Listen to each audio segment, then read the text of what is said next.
आप सभी को मेरा प्रणाम। आज शनिवार है। भगवान शनिदेव सब पे कृपा करें, बजरंग बली सबकी रक्षा करें। आज आपके सम्मुख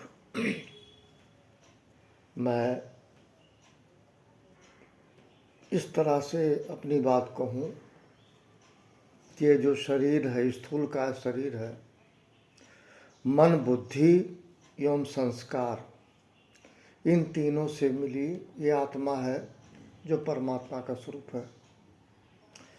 अगर कोई ये पूछे तो आप ये कह सकते हैं कि मैं मन, बुद्धि एवं संस्कार सहित आत्मा हूँ और परमपिता परमेश्वर निराकार है। हे निराकार परमपिता परमेश्वर, मुझे शांति दो।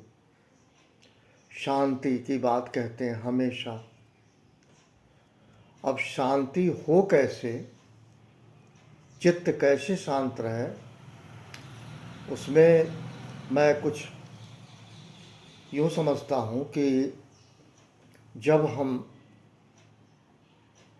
दूसरे की आलोचना करते हैं, दूसरे पे जीतने का प्रयास करते हैं, दूसरे को नीचा दिखाने का प्रयास करते हैं या ऐसे कृत्य करते हैं जो हमें खुद को अगर कोई करे अच्छा ना लगे, वो सारे कृत्य हम करते हैं और ये हमारे स्वभाव में आधुनिक युग में रच बस गया है। दूसरे को नीचा दिखाना, दूसरे पे विजय प्राप्त करना, अनावश्यक दूसरे को डाउन करना। मैं समझता हूँ ये कि जो खुद को प्रिय नहीं लगे वो किसी और को प्रिय कैसे लगेगी। अब मैं ये कहूँ, कोई भी व्यक्ति वर्तमान से खुश नहीं है, भविष्य की अभिलाषा है, अतीत से कुछ सीखना नहीं चाहता, तो मन कैसे शांत होगा। अगर प्रसन्न रहना है, चित्त को शांत करना है, तो हमें वर्तमान जो भी जैसे जिस भी रूप में परमात्मा ने दिया है, क्योंकि इंसान नहीं दे सकता, परमात्मा ही देता है, उसको साथ हमारे अंदर स्वीकार्यता होनी चाहिए। और अगर आलोचना की बात है तो खुद ही पे आलोचना करो, खुद की खामियों को ढूंढो, खुद पे विजय प्राप्त करो। विजय किस बात का? अभिलाषा पे, नाजायज अभिलाषा कि मोटर, बंगला, गाड़ी, ये वो दुनिया भर की चीज़ें। मुझे कभी कभी ये लगता है, अगर मैं कंपैरेटिव एनालिसिस करूं, तो जो श्रमिक हैं, मजदूर हैं, वो हमसे ज़्यादा खुश हैं। उन्हें इन सब चीज़ों की चिंता नहीं रहती। वो 2 वक्त की उन्हें रोटी मिल जाए और आसमान भी छत हो तो भी उन्हें चलेगा। वो हमसे अच्छी नींद सोते हैं, साउंड स्लीप सोते हैं।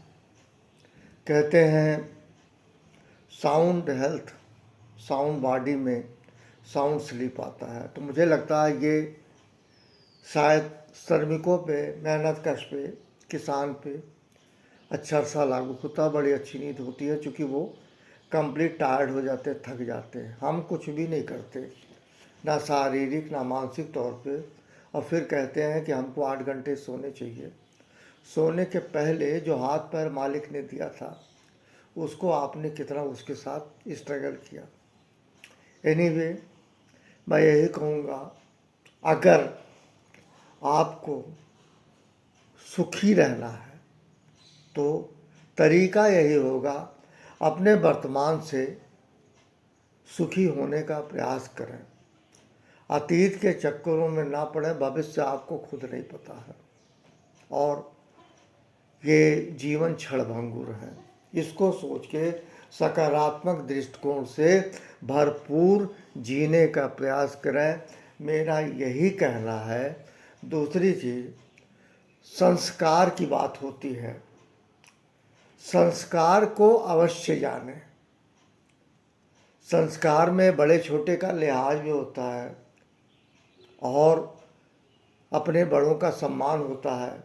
अपने बड़ों से अभिव्यक्ति कम की जाती है, अभिवादन किया जाता है या उनका सम्मान भाव, अपने आप को समर्पित कर देना चाहिए। ये एक तरीका है सुखी रहने का। और मानव मन, बुद्धि एवं संस्कार से बना है। मन को कोशिश किया जाए संतुलित कैसे किया जाए, और मन और बौद्धिक स्तर पे हमें निरंतर एक्सरसाइज करना चाहिए विकास की वो। और मन बुद्धि होगा और इसका कहीं ना कहीं रिलेशन संस्कार से है। बुद्धि इस बात की कि जैसे एक बुजुर्ग बिस्तर पे लेटा है, उनके सर के तरफ बैठे या पैर की तरफ बैठे, ये अपने माँ बाप से किस तरह से ट्रीटमेंट दें, कैसे ट्रीटमेंट दें, कितना डिस्कशन करें नहीं करें। और बहस हमेशा अपने स्तर पे होती है, अपने एज पैरामीटर पे होती है, और ना अपने बड़े से बहस होती है ना अपने छोटे से बहस होती है। मैं जो समझता हूँ वही आपसे कह रहा हूँ। मैं व्यक्तिगत रूप से सभी से कहूँगा कि हो सके सेल्फ क्रिटिसिज्म करें, सेल्फ कमियां देखें, सेल्फ में सुधार की पूरी गुंजाइश है। और बात वही आती है, खुद को हर जगह तौलने की कोशिश करें बजाय इसके किसी और को आप तौल रहे हैं। इन्हीं शब्दों के साथ wish you very happy day. Thank you very much.